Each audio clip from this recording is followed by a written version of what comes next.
Melania Trump's dark past is surfacing, and it's not looking good for Melania. I know 2 weeks back she tried to hold that press conference where she said, anybody out there who's talking about me, they're liars. There is no connection between myself and Epstein or Ghislaine. The photos aren't real. The emails are fake.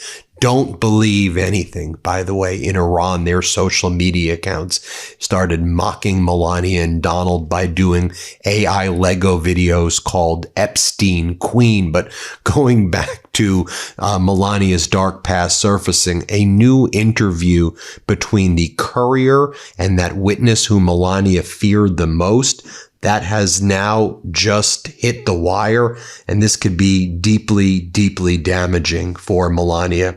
Amanda Ungaro gave an interview with the Courier, and she was asked, did Melania personally threaten you? If so, in what way and when? And Ungaro said, Melania felt threatened, and while she did not threaten me directly, she knows that I witnessed highly compromising interactions over the course of 20 years, referring to Paolo Zampoli, the boyfriend of Amanda Ungaro. Remember the video I made of Amanda Ungaro last week? The witness Melania feared the most. Melania and Ungaro knew each other for a very long time. Ungaro says that she met Paolo Zampoli when she was only 15 years old, is what she says. She went on to become Paolo Zampoli's girlfriend. Later on, they had a child together. She's, by the way, from Brazil. She's an immigrant from Brazil. Obviously, Melania from Slovenia. Paolo Zampoli ran a modeling agency where he would bring in young women and girls from Eastern Europe, Brazil, and elsewhere for his modeling agency. And then he would throw parties in the 1990s at the Kit Kat Club, where the models would meet wealthy Manhattan businessmen like Donald Trump, and Paolo Zampoli would play matchmaker, and then he would help the models expedite their immigration status through Einstein visas for the models like Melania Trump. If you know what I'm saying, that's how Melania expedited her visas after meeting Donald Trump. She got an Einstein visa. So the Courier, they've been doing a great job out there and lots of reporting. I'm sure you know the Courier. They were able to interview Ungaro. I'm going to share with you some of this interview in a moment, but it should also be noted that as all of this is coming out right now, Melania is now the most detested first lady in America history by far. It's not even close. The American people hate you, Melania. The American people despise you, Melania. And American people know your dark past. There's nothing you can do to try to hide it. People know. People know. Anyway, play this clip right here of Harry Enton talking about how unpopular Melania is. Here, play this clip. I would say that the American people really don't care for Melania Trump. Take a look at this. All right, let's take a look at Melania Trump's net favorable ratings. Look at this. The lowest ever. The lowest ever. We're talking about now 12 points underwater. If you go back a little bit more than a year ago, she was 3 points above water. You go back at this point, about this point in term number one for Donald Trump. Look at that. She was 30 points above water. So at this point, historic lows for Melania Trump. These numbers are absolutely awful. One of the questions is why the shift now? But also, I guess, you need to look at this always in the historical context of how does she line up against other first ladies? Yeah, okay. If we look at this historically, the worst ever at this point in term number two. Look at this. We got her at 12 points underwater. Look at the rest of these first ladies on the board right here. They're all way above water. 42 points above water for Michelle Obama, 46 above water for Laura Bush, 25 points above water for Hillary Clinton, who was not always the most popular, and 50 points above water for Nancy Reagan. And I even looked at Joe Biden's numbers at this point in that presidency. Of course, that was term one. She was above water as well. So this is the worst at this point in a presidency as well. Melania Trump breaking records in the way that you don't want to break records, historically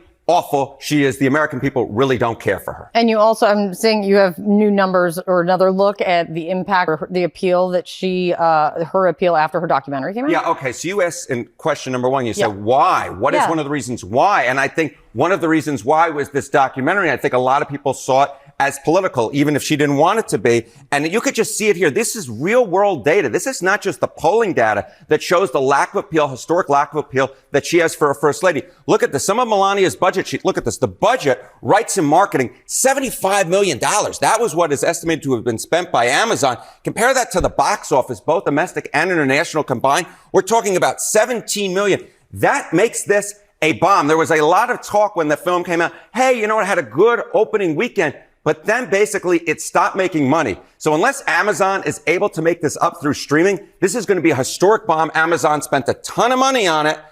And look at that. Simply put, the money was not made back. That coalesces, that combines with the polling data to say that Melania Trump is historically unpopular for a first lady. Oh, interesting. Good to see her. Nice to see you. Thank you. Now, going into this Courier article for a moment, it's called The Woman Who Knows Too Much, an interview with Amanda Ungaro. It's written by Nina Burle and Katie Chenoweth.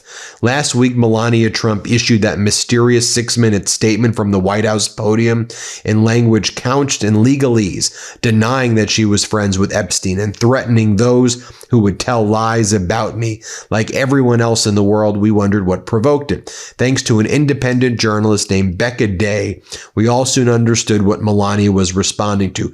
Recent statements by Amanda Ungaro, a former model and friend. Let's be clear, we don't know for a fact that's what Melania was responding to, but we can speculate that the timing of Amanda Ungaro saying she was going to speak with the House Oversight Committee and go public with what she knew, highly compromising information she claims. I don't know if she does or doesn't. Let me be clear. I'm just saying she's claiming that she has compromising. And I don't know what that means. I want to be clear about that, compromising information, but it seems to be related. Now I'm sharing with you my First Amendment opinion as protected by the United States Constitution. So let me also be clear that this video that I'm making is hereby protected as opinion speech protected by the First Amendment of the United States Constitution. And if you don't want to hear my opinion, you could shut off this video because I'm giving you opinion speech. But I'm going to share with you what Amanda Ungaro said, okay? In this interview, we reached out to Ungaro, who sent us answers to our questions over a messaging platform. Ungaro, who was deported to Brazil earlier this year after her ex Paulo Zampoli, the man who brought her into the U.S. decades ago, was Trump's former business partner and now serves as Trump's special envoy for global partnerships. He basically has the title of an ambassador. Remember the story? The New York Times wrote that he apparently called into ICE to expedite the deportation of his ex-girlfriend Ungaro. He denies that he did it. The New York Times claims it happened. He denies it. It goes on to talk about how the display of abuse of power but was first reported by Day and eventually by the New York Times about what Zampoli was doing. Amanda Ungaro has known the Trumps for years. She and Zampoli were guests at the president's table at both Trump inaugurations. In our exchange with Ungaro, she contradicts some reported elements of the Melania Donald story, including how they met, and says that Melania knows that I witnessed highly compromising interactions over the course of 20 years. She says that she would be willing to testify before the House Oversight Committee if asked. The interview was translated from her written responses in Portuguese and edited for clarity. Melania Trump or Paulo Zampoli deny wrongdoing. Those comments have been included. They deny wrongdoing. When and under what circumstances did you meet Zampoli? The first time I had contact with Paulo Zampoli, Ungaro says, was when I was 15 years old. I can state that starting from the first meeting, Zampoli began harassing me in an attempt to pursue an intimate relationship. To be clear, Zampoli denies some of the characterizations here that. When and under what circumstances did you meet Melania? I was introduced to Melania by Paolo Zampoli at that time. We were already dating, and that is when I was introduced to her. What was Melania's immigration status and who handled her case? The same lawyers who handled yours? I cannot answer this specific detail. However, she was already in a relationship with Trump, and I was already aware that Paolo Zampoli was the person responsible for negotiating visas to legalize his model status in the United States. Everyone knew that this was a task that he was performing.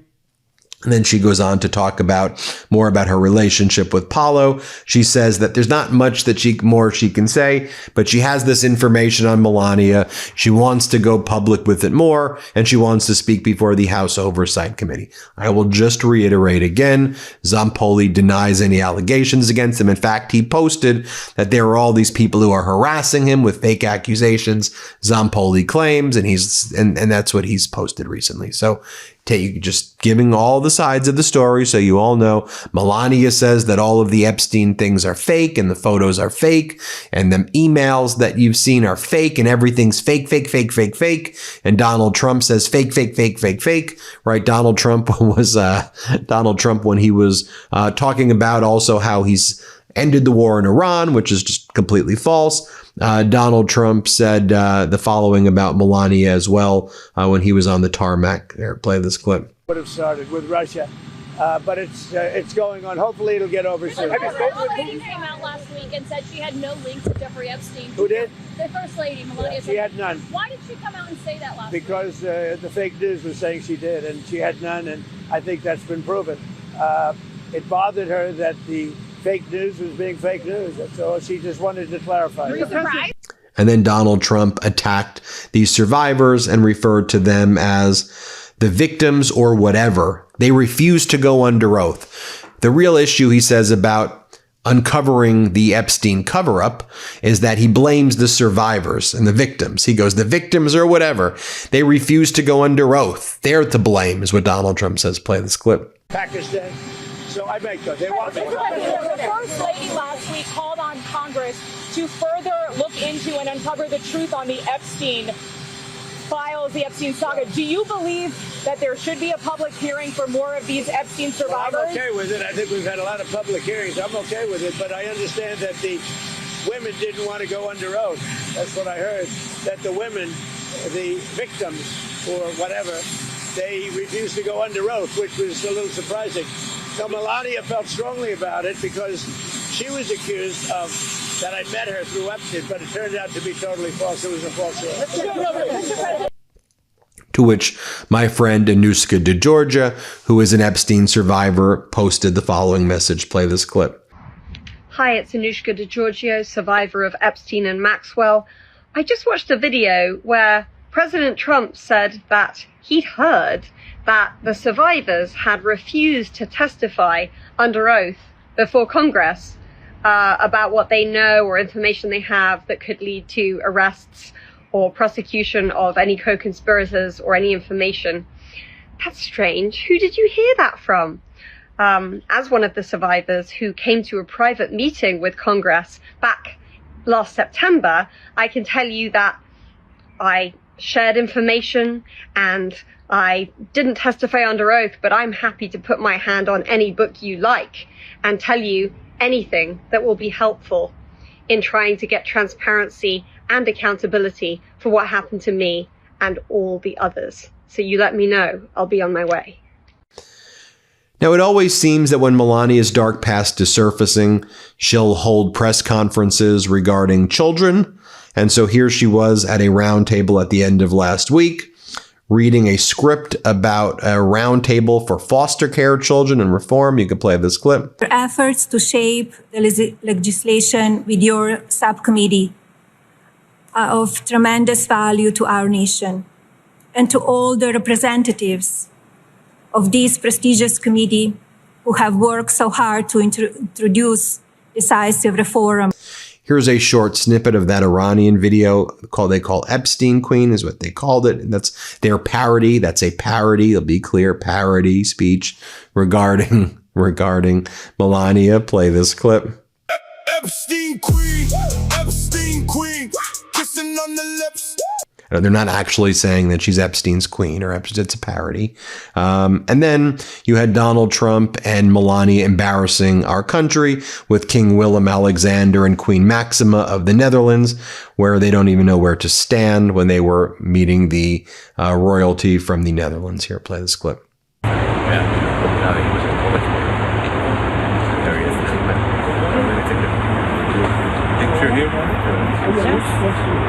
Where you went there? Where? Oh, yes. Here? I don't know where you. To the president, right? Okay, very good. Oh, wait a minute. I'm thinking of those guys over there. That's what they think. All right, you're just listening into this as they are gathering for this now photo opportunity, the king and queen of the Kingdom of the Netherlands at the White House. Well, there you have it, folks. Let me know what you think. Hit subscribe. Let's get to 7 million subscribers. And thanks, everybody, for watching. Love this video? Support independent media and unlock exclusive content, ad-free videos, and custom emojis by becoming a paid member of our YouTube channel today. You can also gift memberships to others. Let's keep growing together.